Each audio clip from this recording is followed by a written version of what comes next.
Okay, I've asked you to watch this video so I don't have to explain during the lesson, waste your lesson time when you should be thinking. Um, I can do it now. You can watch this as often as you like, make notes, and we'll talk about it when you come in, okay, or your history teacher will. Now, I want to talk about what changes people went through because of the Industrial Revolution, okay?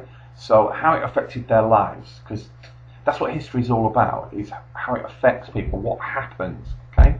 So, first key time, 1764. James Hargreaves invents the spinning jenny.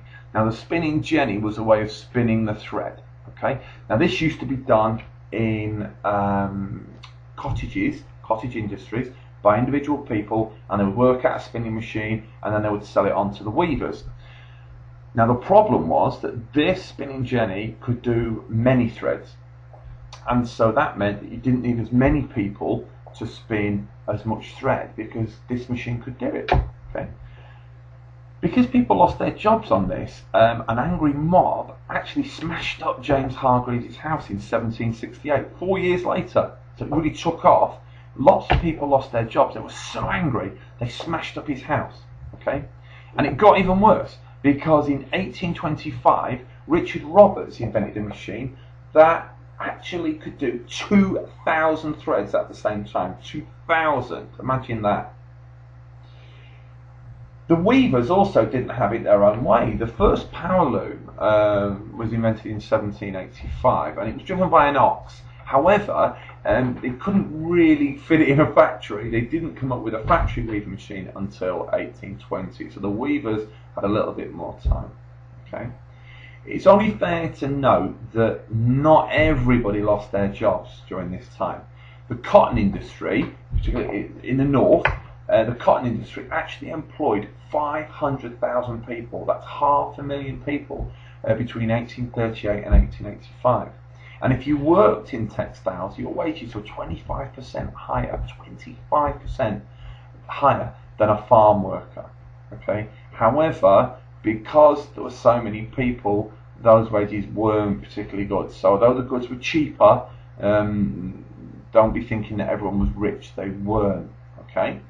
So what was it like working in a factory? Well, the first thing is you would probably be working there. They employed children to work in the factories because these massive machines, if one thread went, they needed someone small to get under the machine and fix the thread.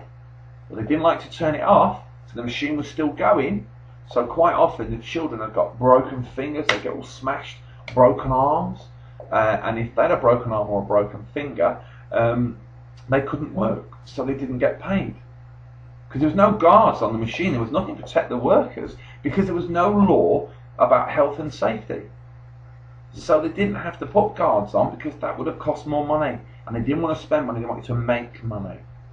Okay? Now, the shifts, how long somebody worked at the factory, were actually 14 hours long.